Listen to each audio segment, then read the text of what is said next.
डोळे प्रत्येकाला दिले देवानी, पण काही लोकांनी या डोळ्याचा वापर कसा केला, त्या परमात्म्याच्या प्राप्ती करता केला, आणि काही लोकांनी आपल्या डोळ्याचा वापर लोकाची वाट लावण्याकरता केली. मग त्या डोळ्यामध्ये आणि या डोळ्यामध्ये किती फरक आहे याच्याकरता तुकोबाराया बजावून छत्रपतींना सांगतात, राजा डोळे तर प्रत्येक राजालाही मिळाली होती, डोळे तर तुम्हालाही मिळालेली आहेत, पण डोळे तुम्हासी प्रार्थना. अरे राजा तुम्ही डोळ्यांना प्रार्थना करा, काय करा, या डोळ्यानं फक्त परमात्म्याला पाहायला ठेवा, बाकी दुसऱ्याकडे हे डोळे वाईट नजरेनं पाहू नये, खबरदारी घ्या. आणि याच विचाराचे माझे राजे होते महाराज. काय जीवन जगलं, काय ऐश्वर्य संपन्न जीवन जगलं माझ्या शिव छत्रपतींनी.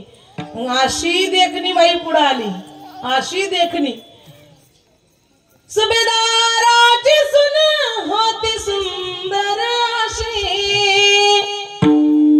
सुभेदाराची सुन होती सुंदर अशी, शिवरायान धाडिली जशीच्या तशी, शिवरायान धाडिली जशीच्या तशी. सुभेदाराची सुन होती सुंदर अशी, माझ्या राजान धाडिली जशीच्या तशी. या विचाराची गरज आज आम्हाला आहे. अनेक वर्तमानपत्र आमच्या महाराष्ट्रामध्ये भारतामध्ये छापले जातात महाराज, पण दुःख एका गोष्टीचं वाटतं, असंही एकही वर्तमानपत्र नसेल की ज्या वर्तमानपत्रामध्ये एखादी बलात्काराची बातमी नसेल. आहे का? असं एकही वर्तमानपत्र नाही की ज्याच्यामध्ये बलात्काराची बातमी नाही महाराज. रोज हे घडतंय का? आम्ही शिवकाळातले आहोत, शिवरायाचे मावळे, शिवरायाचे वंशज आहोत, तर आमच्या डोळ्यामध्ये ही पवित्रता हरपली कुठे? ज्या संतांनी आम्हाला जागा केलं, ज्या संतांनी जगाला ओरडून सांगितलं, बाबा रे डोळे मिळाले ना, त्या डोळ्याचा फायदा करा, या डोळ्यानं परमात्म्याला पहा, या डोळ्याला तोच आवडला पाहिजे, मग आम्हाला का इतर लोक आवडतात? आमची डोळे का इकडं तिकडं भटकतात? आमच्या डोळ्यांना दुसऱ्याचं का चांगलं पाहावं वाटत नाही? का? तर आम्ही कुठेतरी स्वतःला विसरलो, आम्ही आमच्या धर्माला कुठेतरी विसरलो, आम्ही आमच्या हिंदू धर्मामध्ये, पवित्र सनातन धर्मामध्ये जन्माला आलो, ज्या धर्मामध्ये भगव्या करता अनेकांनी आपलं रक्त या मातीमध्ये सांडलं महाराज. किती अवघड आहे. ज्या रक्तामध्ये, ज्या मातीमधले आम्ही धान्य पिकून खातो ना, ती माती अनेकाच्या रक्तानं लाल झालेली आहे, अनेकाच्या रक्ताच्या बलिदानानं ही पवित्र नटलेली भूमी, या भूमीमध्ये तुम्ही आम्ही जीवन जगतो, आणि एवढे नीच कृत्य आमच्या हातून घडतात. मग आम्ही शिवरायांची आठवण करत नाही? त्याच्याकरता सगळ्यांना सांगणं आहे माझं, विनंती आहे माझी तुम्हाला, बाबा रे या शिवजन्मोत्सवाच्या काळामध्ये छत्रपती शिवरायांच्या समोर एकच प्रार्थना करा, राजा तुम्हाला जसं 2 डोळे दिले आणि तुम्ही या 2 डोळ्यांनी काय केलं? वयाचे 51 वर्ष माझे छत्रपती शिवरायानं जीवन जगलं, त्याच्यापैकी 35 वर्षाचा काळ शिवरायानं घोड्यावर आपला आयुष्य घालवलं महाराज. 35 वर्षाचा काळ घोड्यावरच घातला, एवढा प्रवास केला, 360 किल्ले माझ्या शिवछत्रपतीनं काबीज केले. आणि हे करत असताना एकच सांभाळलं, आवडे हे रूप गोजिरे सगुण, एक परमात्मेशिवाय दुसऱ्याकडे कधीच वाईट नजरेनं न पाहता एवढ्या स्वराज्याची स्थापना केली. हे अनुयाय माझ्या तुकोबारायाचं, म्हणून तुकोबाराया म्हणतात, आवडे हे रूप गोजिरे सगुण पाहता लोचन सुखावले. मग एकच प्रार्थना आहे. तुकोबारायांनी गोड वर्णन केलं, त्याचं अनुकरण माझ्या शिवछत्रपतींनी केलं. जसं जीवन सांगितलं तुकोबारायांनी, त्या पाऊलावर पाऊल टाकून जीवन जगलं माझ्या छत्रपती शिवरायानं. लक्षात असू द्या, आम्ही शिवकाळातले आहोत. आजही छत्रपती शिवाजी महाराज की म्हटल्याबरोबर आमचं रक्त सळसळ होतं महाराज. सांगावं लागत नाही, जय म्हणा. आपोआप मुखातून जय निघतं. आमचं रक्त शांत बसत नाही महाराज. का? हे वंशावधी आमची आहे. आम्ही स्वराज्यातली लेकरं आहोत. या रक्तांना आम्ही जन्माला आलेली अंश आहोत. म्हणून आम्ही सुद्धा परमात्म्याचं चिंतन करत असताना आम्ही आमच्या डोळ्याला सांगितलं पाहिजे, बाबा रे वाईट पाहू नको, वाईट गोष्टीकडे जाऊ नको. जिथं वाईट काही होतंय त्याचा विरोध करायला शिक. अन्याय करणाऱ्यापेक्षा अन्याय सहन करणारा जास्त गुन्हेगार आहे, लक्षात ठेवा. आणि अन्याय होताना पाहणारा त्याच्याही पेक्षा जास्त गुन्हेगार आहे. म्हणून अन्याय एकतर करायचा नाही, करताना पाहायचा नाही, आणि होत असेल तर त्याला विरोध केल्याशिवाय राहायचा नाही. विठ्ठला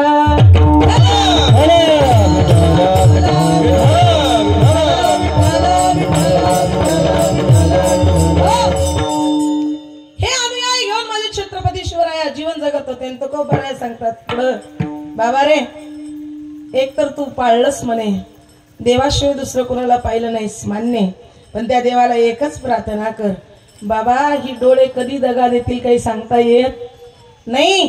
तुम्ही आम्ही साधे माणसं आहोत दादा. आपल्या समोर एखादी चांगली गोष्ट आली की लगे डोळे भरकटतील. यात नवल नाही, ऋषी मुनींना सुद्धा डोळे होते. हजारो वर्षाची तपश्चर्या करणारे शुकदेव, हजारो वर्षाची तपश्चर्या करणारे विश्वामित्र 10,000 वर्ष तपश्चर्या केली. लक्ष देऊ नये का? एवढे डोळे पवित्र होते. सकाळ झाल्याबरोबर देवाला पाहायचं होतं. उजडलं का परमात्मा पुढे येणार होता, आणि देवाला पाहण्याकरता डोळे मिळाले. देवाचं अखंड चिंतन केलं. 10,000 वर्षाचा काळ गेला महाराज, पण एक रात्र अवघड होती. पांडवांना सुद्धा एकच रात्र अवघड होती, आणि प्रभू रामचंद्राला सुद्धा एकच रात्र अवघड होती. कोणती? प्रभू रामचंद्राला लक्ष्मणाला ज्यावेळी बाण लागला ती रात्र अवघड होती. पांडवांना ज्यावेळी लाक्षाग्रहात टाकून जाळायचं होतं ती रात्र अवघड होती. आणि आपल्याही जीवनातली एक रात्र अवघड आहे. एक रात्र म्हणजे तीच आपली अंतिम काळाची रात्र आहे. विठ्ठल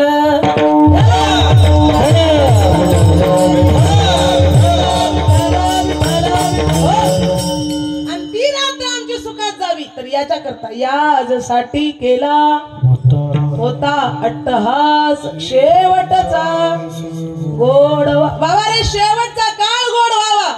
शेवटच्या काळात सुख पाहिजे असेल तर आता चांगलं वागा. आयुष्यभर काही केलं नाही, शेवटचा काळ सुखात जाणार नाही. लक्ष देऊ नाही का? म्हणून आतापासूनच करत राहा. एक माणूस होता, लक्ष देऊ नाही का, सकाळचा एकच नियम होता दादा, जास्त काही भजन कीर्तन करू नये, पण फक्त सकाळी उठला, आंघोळीचा पहिला तांब्या अंगावर घेतला की रामकृष्ण हरी रामकृष्ण हरी रामकृष्ण हरी. आंघोळ होईपर्यंत, कपडे घालेपर्यंत, देवाला जाऊन येईपर्यंत एवढं करावं. आणि जेवण एकच नियम. अखंड दररोज फक्त आंघोळीचा पहिला तांब्या अंगावर पडला की तेव्हापासून एक तांब्या अंगावर पडल्याबरोबर रामकृष्ण हरीचा जप करायचा. आणि एका दिवशी मेला, शेवटच्या काळी मेला. त्या दिवशीची आंघोळ चुकली. आता त्या दिवशीची आंघोळ कोण घालतात? आपल्याला आपण तर घालून घेत नाही महाराज, आपल्याला टाकूनही घेता येत नाही, दुसरेच टाकतात. मग त्यालाही उचललं अंगणामध्ये, पहिला तांब्या दुसऱ्या बाईनं उचलला, टाकणार, अंगावर पाण्याचा ठेम पडल्याबरोबर होठा आलाय सुरू झाले. होठा मायोभूत म्हणून बाई पळून गेली. काही जाणकार माणसं होते का होठा हलवतात. दुसरे एक माणूस हुशार होता महाराज, तो पुढे आला आणि त्यांनी सांगितलं, काही नाही रे म्हणे, दररोज आंघोळ करताना रामकृष्ण हरी ही वळण इंद्रियाला पडली, त्याच्यामुळं मेला तरी हे इंद्रिय विसरले नाही महाराज. पहिला तांब्या पाण्याचा पडल्याबरोबर ओटा हालायला सुरुवात झाली. पडली वळण इंद्रिया सकळ, भाव तो निराळा नाही. पण आयुष्यभर चांगलं पहा, शेवटच्या काळामध्ये चांगलं होईल, पण मन कधी दगा देईल सांगता येत नाही. उजडल्याबरोबर देवाची प्राप्ती होणार होती विश्वामित्राला, आणि रात्रीच्या अर्ध्या रात्री 12-1 वाजता मेनका आली. मेनका येते बरंच प्रत्येकाच्या जीवनामध्ये, सावधान. ही मेनका खूप परेशान करते महाराज. भल्या भल्यांना हिनं रिकामं करून सोडलं. बरेच असे असतील त्यांच्या जीवनामध्ये मेनका आली आणि उद्ध्वस्त जीवन करून निघून गेलेली. डोळ्यानं पाहिलं येऊन सुंदर असं नाचायला लागली, गायन करायला लागली. विश्वामित्राचे डोळे उघडले. परमात्मा भेटायचा होता. डोळे उघडलं, पाहिलं मेनकेला, अख्खं पाण्यात गेलं. याच्या करता तुम्ही तुमच्या डोळ्यांना काय करा, सांभाळा. तुकोबऱ्या देवाला प्रार्थना करतात, देवा अरे आम्ही देवा तुलाच पाहिलं, तुझ्याशिवाय दुसऱ्या कुणाला पाहत नाही, पण अजून सुद्धा तुला प्रार्थना आहे, तू माझ्या डोळ्यासमोरून एक क्षणभर सुद्धा बाजूला जाऊ नको का. दृष्टी पुढे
मन बाजूला जाईल महाराज, भटकत जाईल. कारण मन कसे बहु चंचल चपल,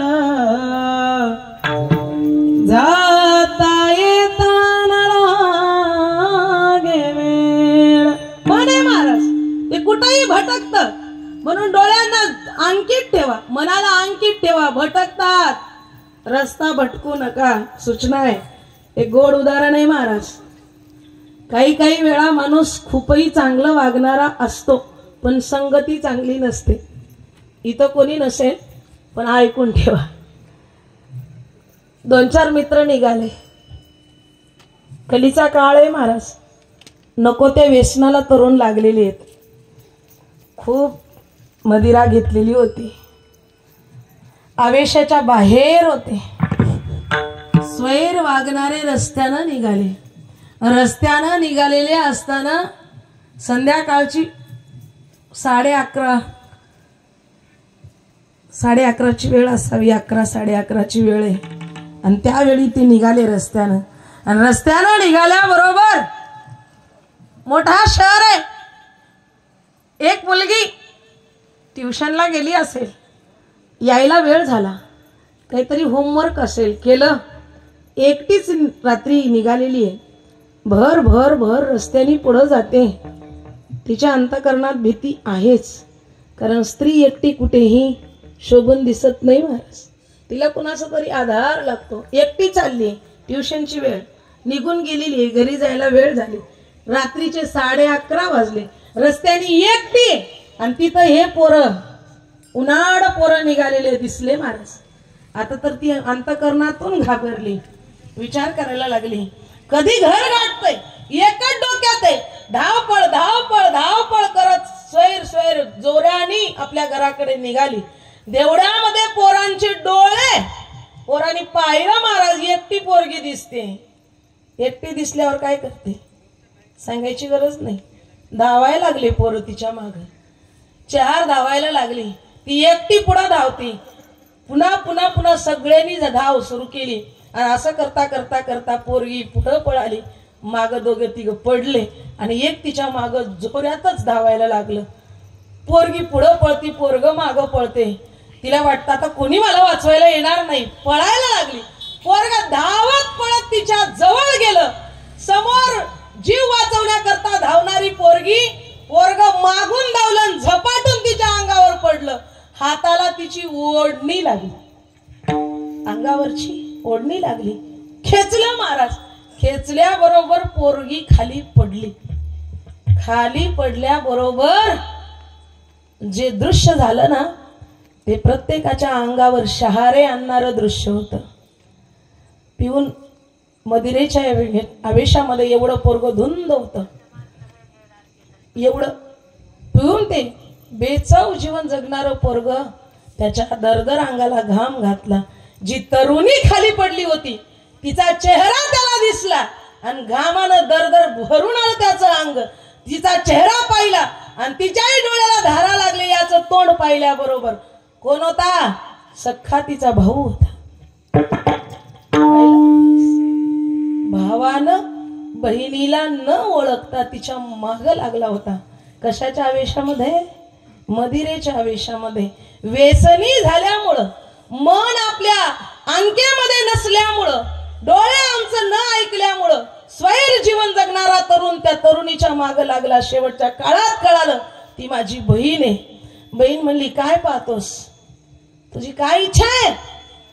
चल, दुसऱ्याची असली तरी करणारच होतास ना, कर म्हणे आज माझ्या तुझ्या बहिणीसोबत कर, कळू दे तुला काय अंत करून दुखतं.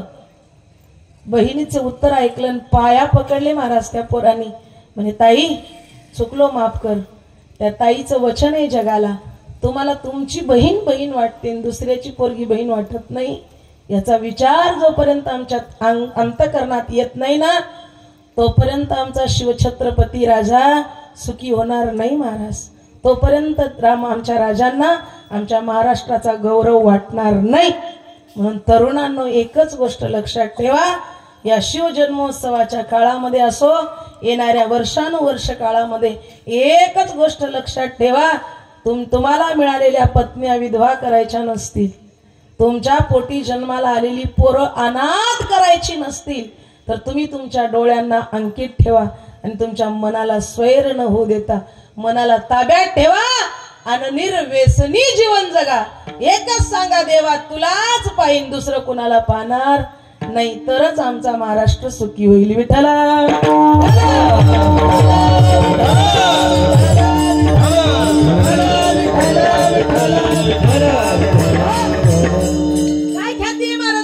छत्रपती. वर्ष जवळ जवळ होत आली, 5 वर्ष झाली तर 4 वर्ष होती, 400 वर्ष होतीलच.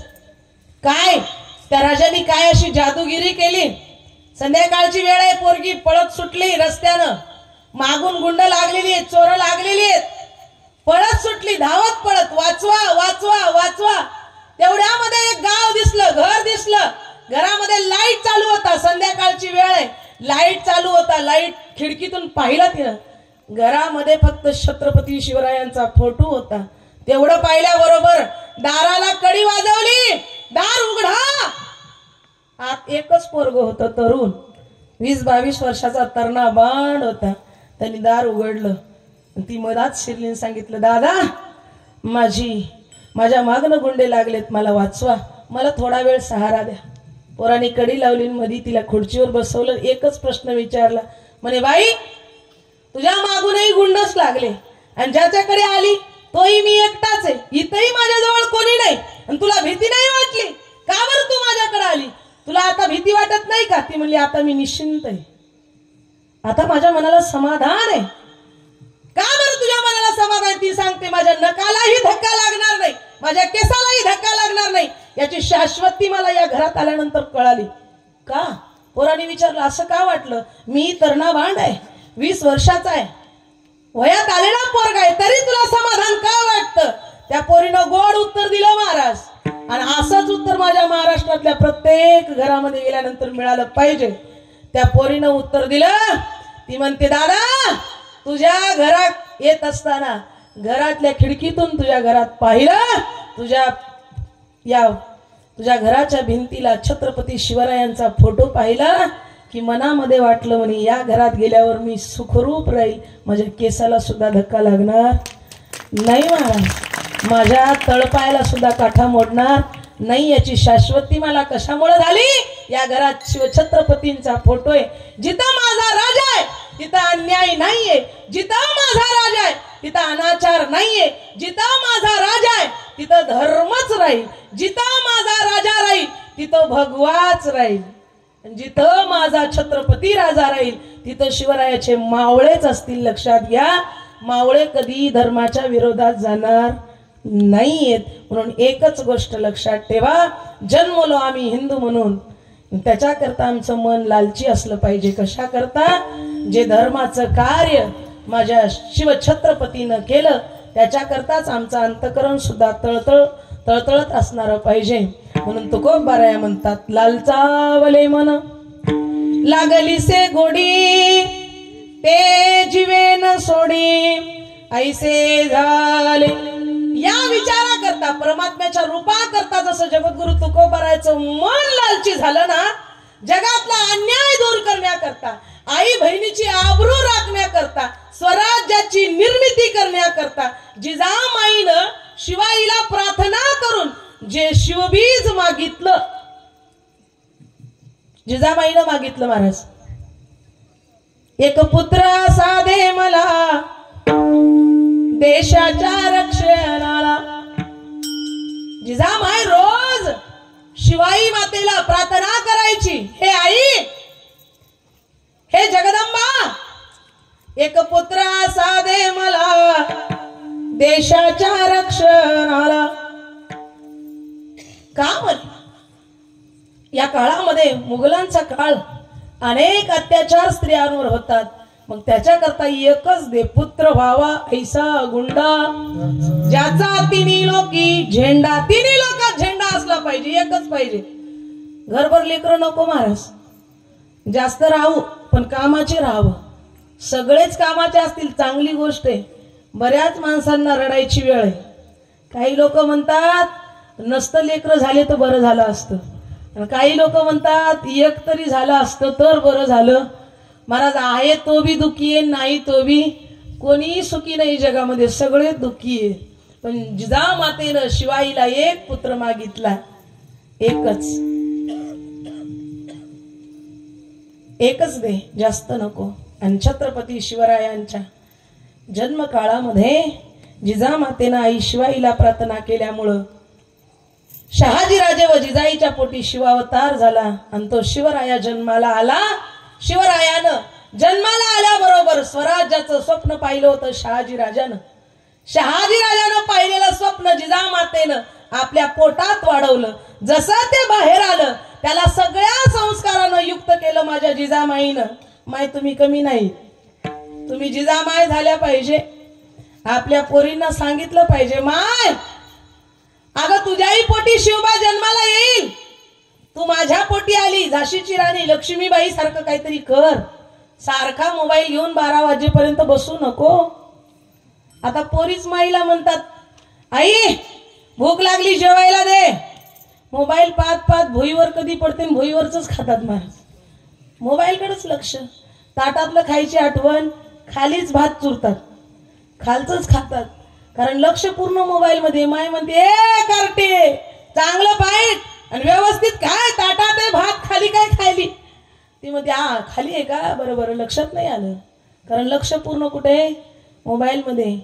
वेळेच्या पोटी सगळं काही सांगता येईल महाराज, पण एवढं विचित्र काळ आलाय प्रत्येकाला मोबाईल पाहिजे. थोडं बाजूला निघा आणि आई तुम्ही जिजाई व्हा आणि आपल्या मुलींना प्रार्थना करा. माय थोडा बाजूला मोबाईल ठेव, फक्त माऊली ज्ञानोबरायाची ज्ञानेश्वरी घे म्हणे हातामध्ये. तुझ्या हातात ज्ञानेश्वरी शोभून दिसते. माय तू बरायचा गाता एकदा तरी वाच, कारण तुला सासरी जायचंय. कारण मुलगी मुलापेक्षा बरी असते. मुलापेक्षा मुलगी बरी, दोन्ही कुळाचा उद्धार करी. दोन कुळाचा उद्धार करण्याकरता मुलीचा जन्म आहे महाराज. म्हणून मुलगी मुलापेक्षा बरी आहे. काय करावं, मुलं आहेत तशी एका ठिकाणी जन्मतात, एका ठिकाणीच वाढतात, एका ठिकाणीच राहतात. केली तर क्रांती करतात, नाहीतर बेपत्ता करून निघून जातात. काहीच नाही महाराज. म्हणून चांगलं जीवन जगा. छत्रपती शिवरायांचं जसं आदराने नाव घेतलं जातं ना, तसं तुम्हाही तरुणांचं आदराने नाव घेतल्या जावं है ना. आपण असं जीवन जगलं पाहिजे, अशी काही कार्यकृती केली पाहिजे. लोकांनी आमचं आदराने नाव घेतलं पाहिजे. आणि ते शिवकाळामध्ये शिवपरमात्म्याचा अवतार झाला छत्रपती शिवरायानं. मनाला लालची केलं कशा करता, स्वराज्या करता. लालचावले मन लागलीसे गोडी, ते जीवेन सोडी. ऐसे झाले देह जाओ अथवा राहो, पण स्वराज्याचं स्वप्न मी सोडणार नाही. स्वराज्य हा माझा जन्मसिद्ध अधिकार आहे आणि तो मी मिळवीनच, असा वाक्य गर्जना करत माझ्या शिवछत्रपतींनी स्वराज्याची स्थापना केली. अनेक काळ माझ्या शिवछत्रपतींनी धर्माचं कार्य केलं. तुकोबाराया सांगतात, आम्हाला मिळाले तर शिष्य आशेच मिळावे. तुका म्हणे ऐसे गुरु शिष्यपण. असं गुरु शिष्यपण असलं पाहिजे की त्यांच्याकडून आम्हाला देवाची प्राप्ती करून घेता आली पाहिजे. एकच जगद्गुरु तुकोबारायाचे असे शिष्य आहेत महाराज शिवछत्रपती. एक तर राज्य केलं, राज्य कारभारामध्ये एक विशेष असं आहे की कोण्याही बाईवर कधी अत्याचार अन्याय केला नाही. आणि दुसरी गोष्ट धर्माचं पालन केलं, पाखंडाचं खंडन केलं. हो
जाणकार मंडळी आहेत. लहान आमच्या लहानपणापासून यांना सगळं काही कळतं. अगोदरचे आजी आजोबा लेकराला बसून काय सांगत होते काका? तुम्ही नातवाला बसून काय, तुमच्या काळात नातवाला बसून तुमचे आजी आजोबा काय सांगत होते? रामाची कृष्णाच्या गोष्टी. अगोदरच्या काळामध्ये देवधर्माच्या गोष्टी लेकरांना सांगायचे. आता आपले लेकर Johnny Johnny eating sugar, no papa, yes papa, या पप्पा, जा पप्पा, हे चालू आहे महाराज. फास्ट एज्युकेशनचा काळ चालू आहे, शिका, पण ते शिक्षण शिकत शिकत संस्काराला बाजूला घालू नका, हे मला सांगायचे. एक काळ होता की त्या काळामध्ये संस्कृतीचं जतन होत होतं. आता आमच्या लेकरांना, आता ही इंग्लिश स्कूल असणारी असावी, कुठे जातो शाळेला? हा, संस्कृती म्हणजे इंग्लिश स्कूल आहे का? इंग्लिशच. पसायदान म्हणतात तिथं. पसायदान, पसायदान काय तुला माहिती आहे? पसायदान नाही माहित तुला? माहिती आहे? नाही माहित तुला? माहिती आहे तुला? रे इथं 5 आहेत, 5लाही माहित नाही, ते तर निघूनच गेले. यस पप्पा नो पप्पा म्हणल्याबरोबर ते गायबच झाले महाराज. त्यांना कळालं आता आपल्यावर काही दाडग, एक म्हणे निघून गेलेलं. बरं, पसायदान माहित नाही आमच्या लेकराला. हरिपाठ किती जणांना पाठ आहे? हरिपाठ, हरी मुखे म्हणा, हरी मुखे म्हणा, पुण्याची गणना. मी एज्युकेशनाच्या विरोधामध्ये नाही, एक गोष्ट लक्षात ठेवा, पण आपली संस्कृती बुडायला लागली याचा मात्र खंत. विठ्ठल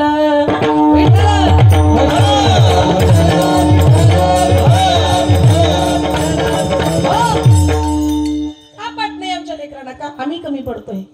आम्ही आमच्या लेकरांना घेऊन बसत नाही का? आम्हालाच पाठ नाही महाराज अजून. हरिपाठ काही पाठ नाही आम्हाला अजून, हरिपाठ पाठ नाही. मग लेकर काय करतील? नाही करणार. मग त्यासाठी जिजामाईनं काय करायची?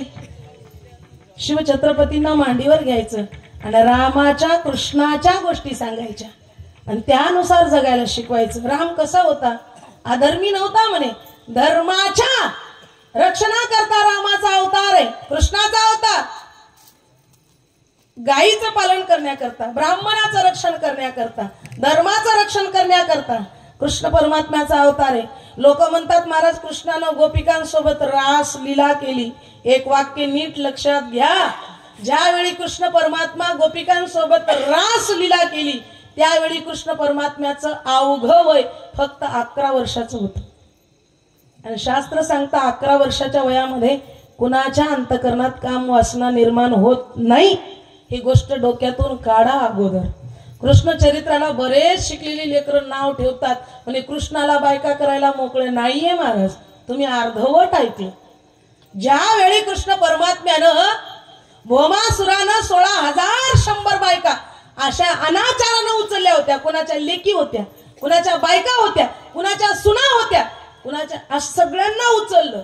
काही लग्न झालेल्या होत्या, काही बिन लग्नाच्या होत्या, काही ना लेकरं होते. अशा सगळ्यांना उचलून नेऊन त्यांनी बंदी शाळेत टाकलं होतं. सगळ्यांना बंदी शाळेतून सोडवण्याकरता कृष्ण परमात्म्यानं आपल्या सोबत सत्यभामेला घेतलं. सत्यभामेला 7 समुद्राच्या पलीकडे नेलं. कारण भोमासुराला वर होतं की तू स्त्रीच्याच हातून मरशील, पुरुषाच्या हातून मरणार नाही. मग त्या ठिकाणी युद्ध खेळण्याकरता सत्यभामेला नेलं. सत्यभामेनं भोमासुराचा वध केला. 16,100 बायकांना देवानी बंदी शाळेतून मुक्त केलं. मुक्त केल्याबरोबर बायकांनी आपलं तोंड लपवलं आणि विचार केला इथून तर सुटलो म्हणे. या राक्षसांना आपल्याला हात लावलं नाही, पण घरी गेल्यावर कोणी ऐकेल का? होय, कोणी ऐकेल? आपण माळकरी होत, पण येता येता उगा ताण लागली म्हणून धाब्यावर गाडी थांबवा, धाब्यावर गाडी थांबवा आणि एक पाण्याची बॉटल आणायला मध्ये जावा आणि बाहेर या. येता येता गावातले भजनी मंडळ बघा. काय तारकाच बंद महाराज. खबरदार, त्या महाराजाची तारीख घ्यायचं. मी फायला म्हणजे डोळ्यानं धाब्यासमोर गाडी होती. आता काय अडचण आहे, कोणी जाणतच नाही महाराज. आम्ही पूर्ण जाणून घेत नाही, अर्धवट. पाणी प्यायला जरी गेलं ना तरी तुम्हाला कोणी पाणी प्यायला गेलं म्हणत नाही, तिथं जाणंच पाप आहे. मग तसं भोमासुरानं सोडवल्या त्या 16,100 बायकांनी तोंड लपवलं. सांगितलं म्हणे आपण ना, आपल्याला ढिगही त्या राक्षसानं पाहिलं नाही, पण आपण चारित्र्य संपन्न आहोत, घरी कसं पटवून द्यावं? लोक आपल्याला वापस परत आपल्याला घेणार नाही घरी. काय करावं? जीव द्यावं म्हणून सगळ्या बायका पडून मरण्याकरता पर्वतावर गेल्या. कृष्णानं पाहिलं आणि कृष्णानं सरळ सांगितलं, माय जीवनाला जीवन जगत असताना आत्महत्या कधीच करायची नाही. शास्त्र याला मान्यता देत नाही. तरुणांनो, काही झालं की लगे मरायला लागले. औषध पिया, फाशी घ्या, काही कुठं तरी जा, मरून जा, याच्याकरता आयुष्य नाही महाराज. कृष्णाने सांगितलं, पहा म्हणे बायकांनो, तुम्ही असं पडून आयुष्य तुमचं नाश करू नका, तुम्ही जिवंत राहा. सगळ्यांनी सांगितलं, देवा काय म्हणून जिवंत राहावं, कसं जिवंत राहावं? अरे आम्ही जरी राहिलो तरी आम्हाला लोक जगू देणार नाही म्हणे. घरी जरी गेलो घरचे आम्हाला परत घेणार नाही म्हणे घरामध्ये. मग काय करावं? आमचा सांभाळ करेल कोणी? देवाने सांगितलं, मी करेल तुमचा सांभाळ. बायकांनी सांगितलं, चतुर आहेत महाराज बायकांनी सांगितलं, देवा असं तसं तुमच्या घरी राहिलं तर आम्हाला लोक काय नाव ठेवतील, जसं इथं आहे तसं तिथंही होईल म्हणे. मग कसं राहता? त्यावेळी बायकांनी सांगितलं, देवा आम्हाला तुमचं नाव द्या. असं नको म्हणे, नाव द्या. देवाने त्याच क्षणी पाणी घेतलं आणि 16,100 बायकांचं पाणी ग्रहण केलं. असं शास्त्र आहे महाराज की तेवढ्या बायकांचा सांभाळ परमात्म्याने केला आणि सगळ्याला सांगितलं, तुमचा मालक कोण? मी. हे झालं देवाची लग्न. म्हणजे याला काय म्हणतात? एक धर्माचं कार्य. परमात्म्यानं जे धर्माचं कार्य केलं त्याला आपण डोळे उघड डोळ्याने पाहिलं पाहिजे, चुकीच्या नजरेनं पाहू नका. बऱ्याचदा पाहायला मिळतं, सहज बोलता नाही पोरं बोलतात महाराज, तरुण पोरं, काय कृष्णानं केलं आम्हाला करायला काय हरकत आहे, पण कृष्णानं एकाही बाईला मजुरीला वाट लावलं नाही. ही गोष्ट तुम्ही का लक्षात घेत नाही? ती बायका सोयाबीन कापायला जात होती का? 16,100 बायका कृष्णाच्या. कधी कुणाचं गुत धरले होते का? आलेत का आपल्याकडे सुगीला? नाही आले महाराज. एकापेक्षा एकीला राहायला सगळी व्यवस्था. आता आपली एकच राहते पण तिला येळाला फेरनवली घटना.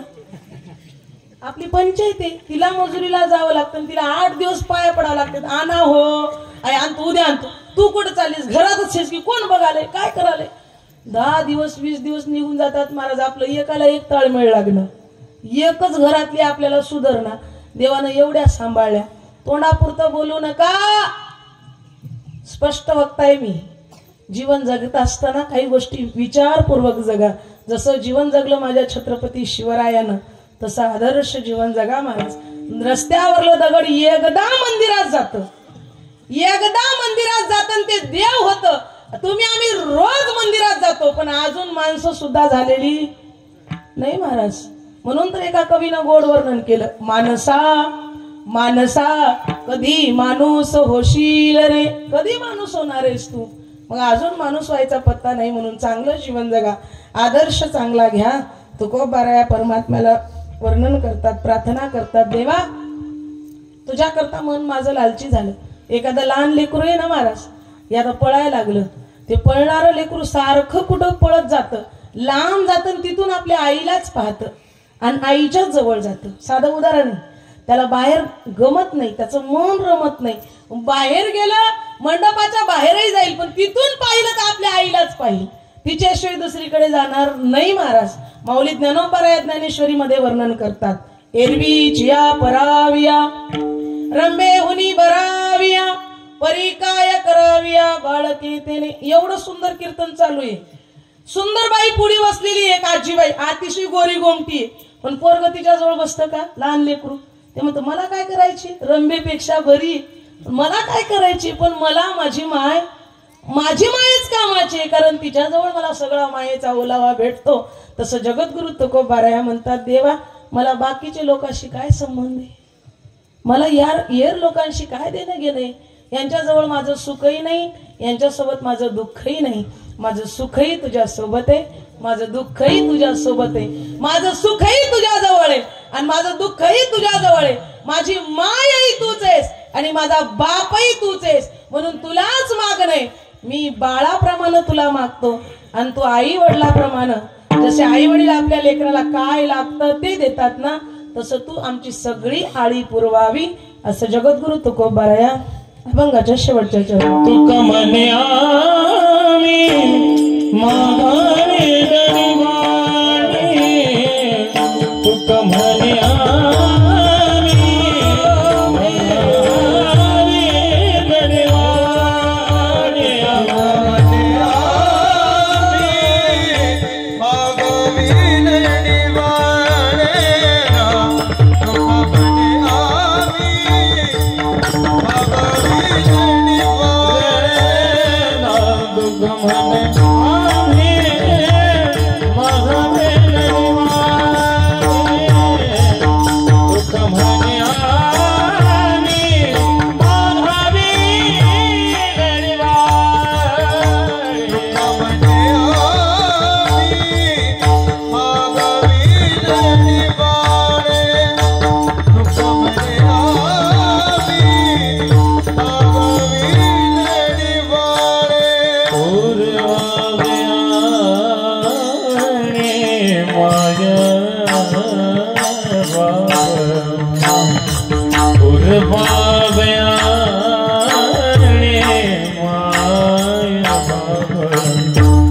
आता दृष्टी ऐसा चिंता है आता दृष्टी ऐसा चिंता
पांडुरंगा पांडुरंगा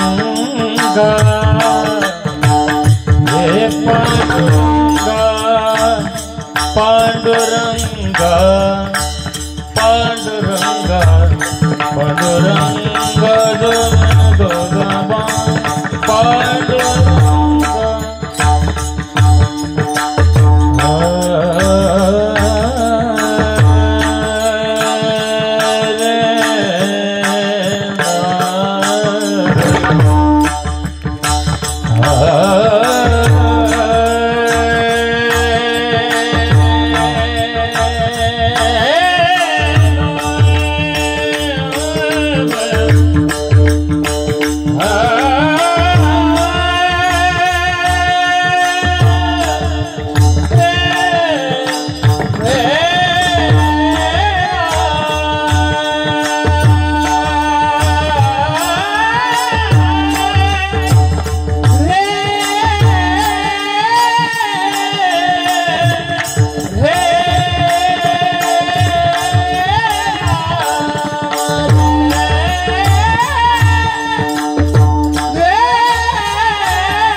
पाहे पांडुरंगा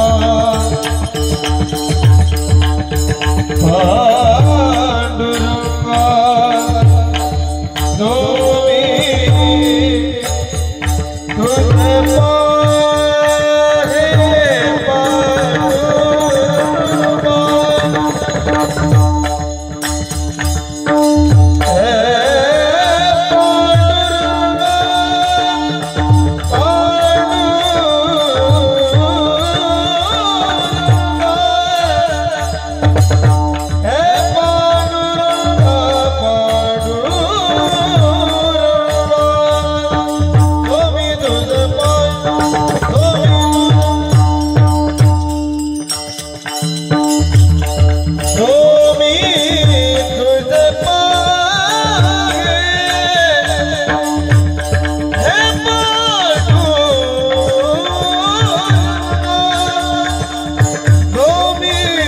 तुझे पाहे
अशा पद्धतीने अभंगाचा भाव ठेवला महाराज.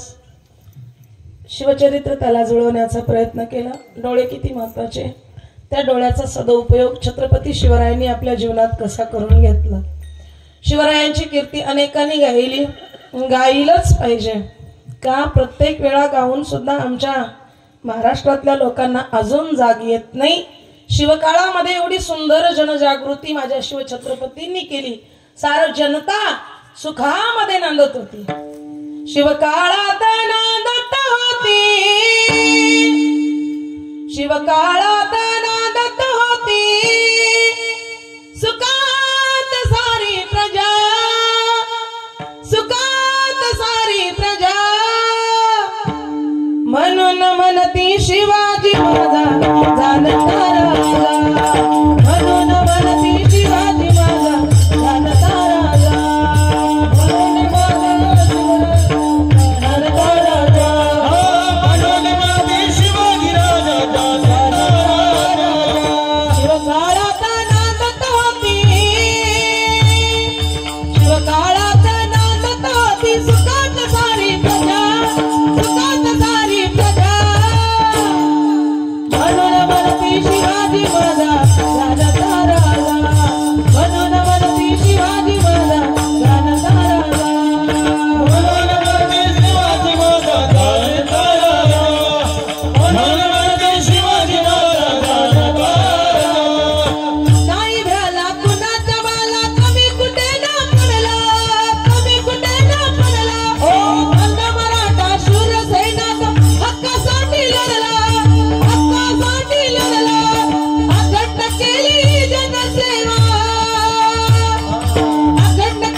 भवानी जगदंबेच्या कृपाशीर्वादाने शिवजन्मोत्सव काळ आलेला आहे महाराज. तरी होता शिवाजी राजा नाही केली मजा, नाही केली मजा.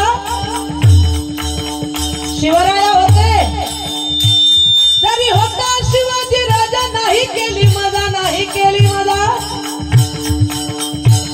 स्वराज्याच्या रक्षणाचं कार्य हातात घेतलं माझ्या शिवरायानं. आणि सह्याद्रीच्या दऱ्या खोऱ्यातील माझी सूर्याजी, तानाजी, येसाजी, हिंगोजी सारखे मर्द मावळे स्वातंत्र्याच्या लढाईमध्ये देहाची कुर्बानी देण्याकरता एकत्रित केलं. स्वराज्याचं बांधून तोरण प्रथम तोरण्याला गड किल्ले घेऊन स्वराज्याचा झेंडा फडकला. पण आधी प्रश्न महत्वाचा भासू लागला रे, भासू लागला रे, भासू लागला रे, भासू लागला. आणि याच लुटीमध्ये स्वराज्याचं तोरण तोरणागडावर बांधलं. आणि या लुटीमध्ये शिवरायांच्या मावळ्यांना मोगलांची एक स्त्री सापडली.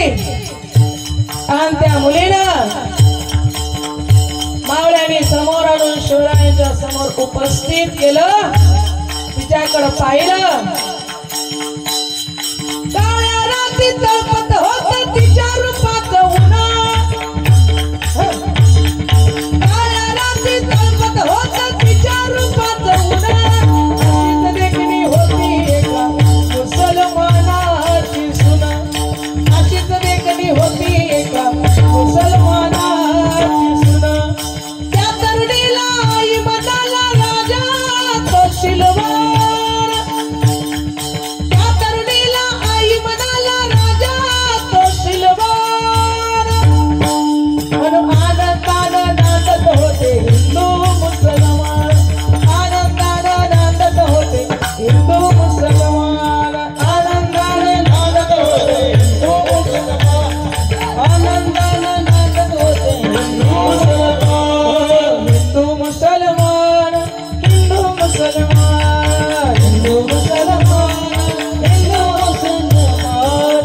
आमच्या छत्रपती शिवरायानं साऱ्या जाती जमातीच्या लोकांना एकत्रित केलं महाराज. 18 पगड जाती 16 सारा समाज मराठमोळा. 18 पगड जाती 16 सारा समाज मराठमोळा.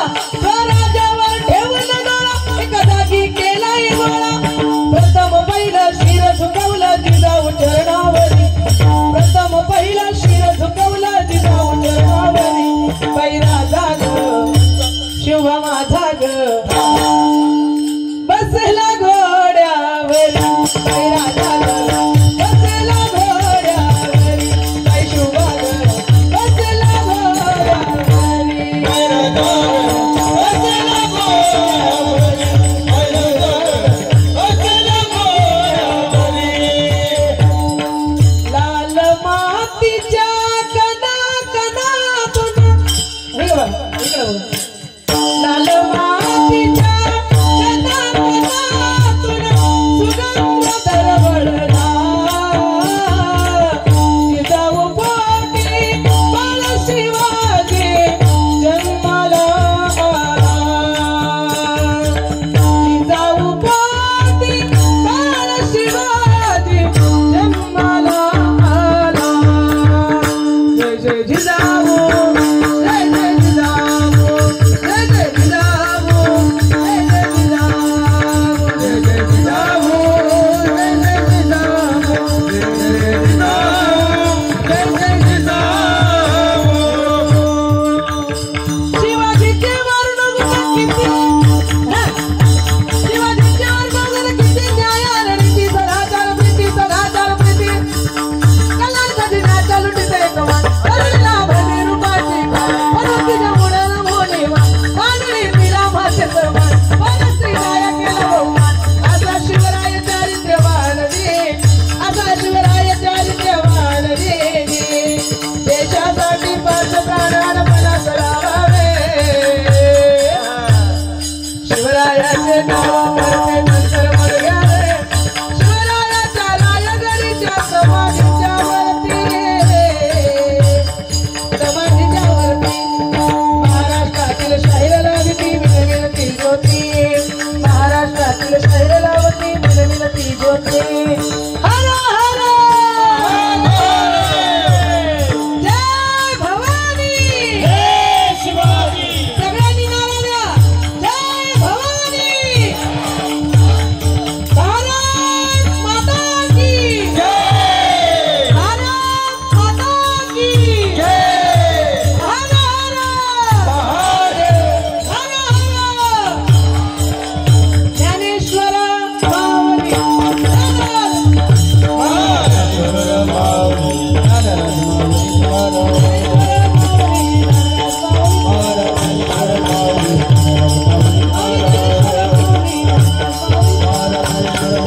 भजन करा. एक भजन आहे.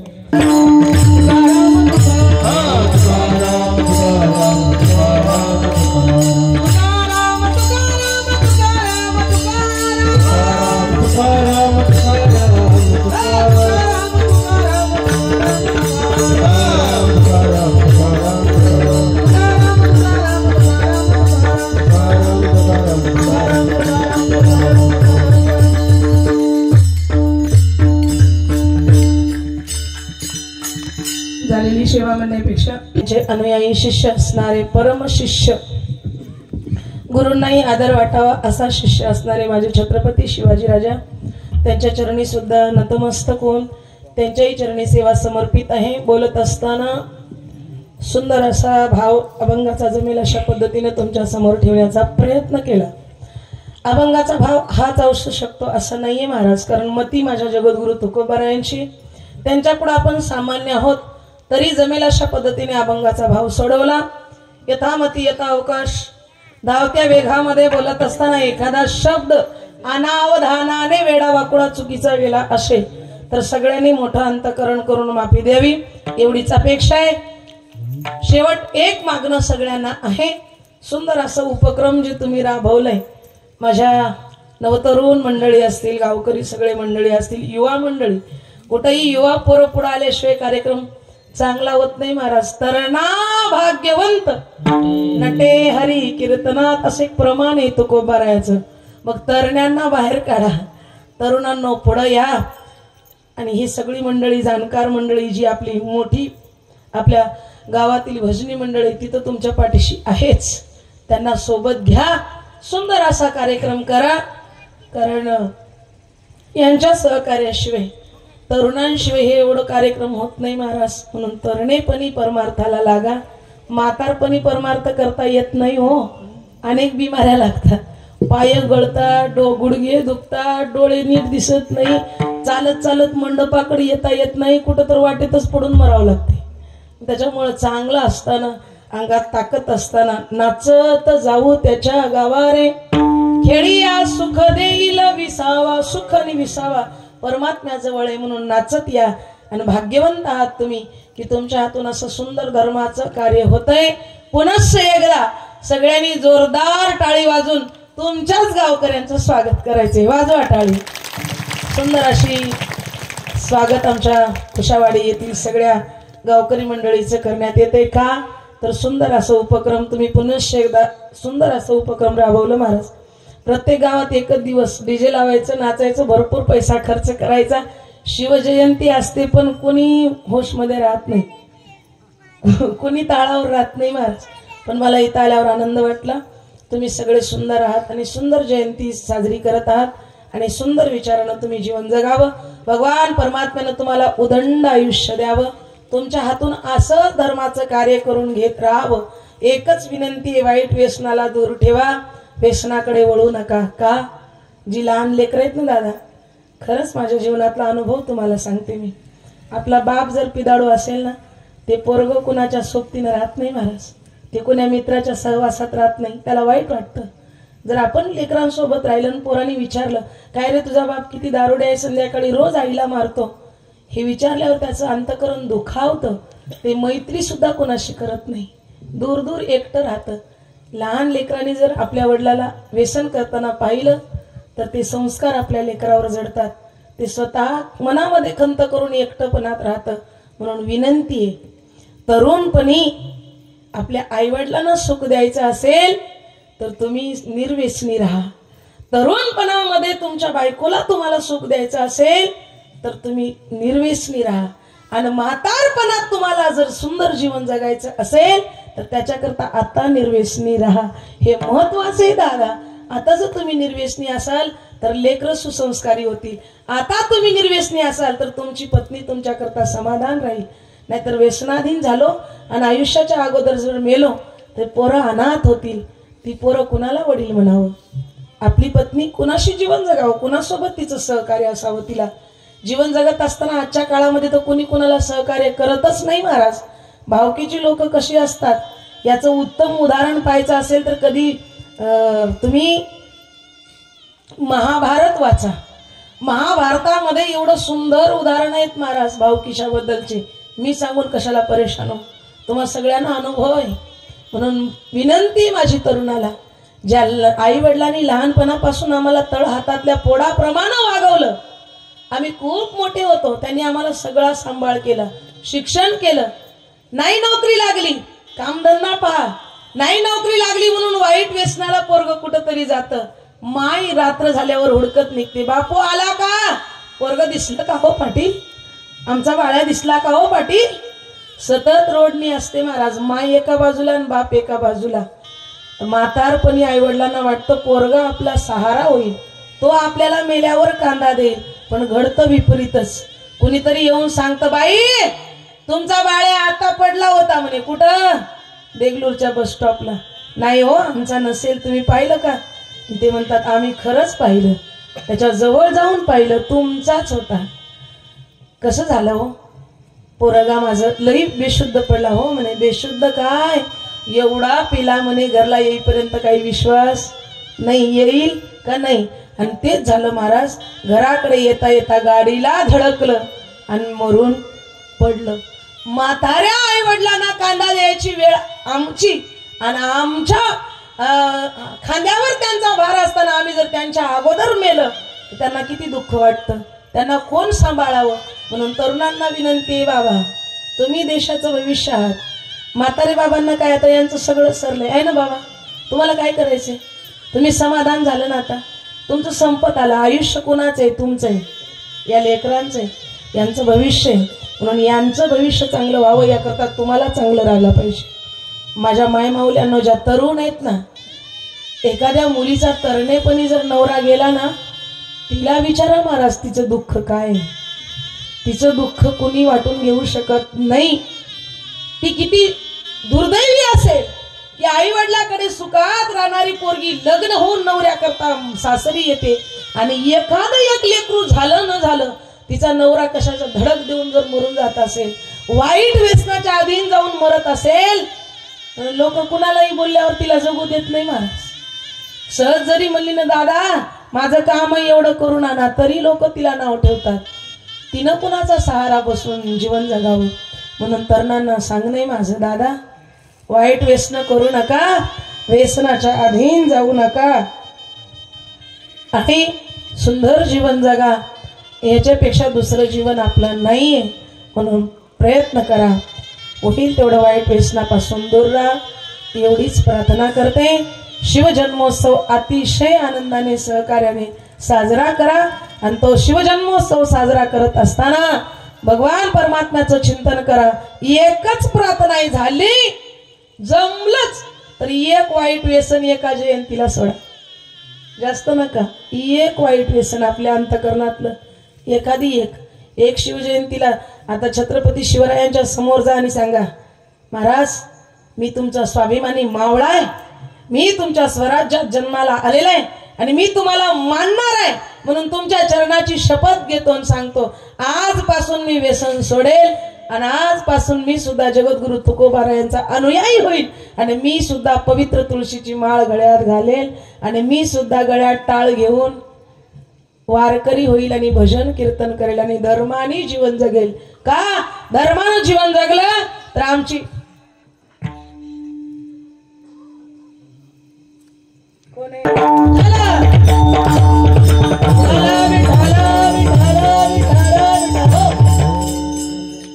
सुंदर असं आयुष्य जगा महाराज, आणि देता आलं परमात्म्याची प्राप्ती करून घ्या. आयुष्य सुखानं जगा.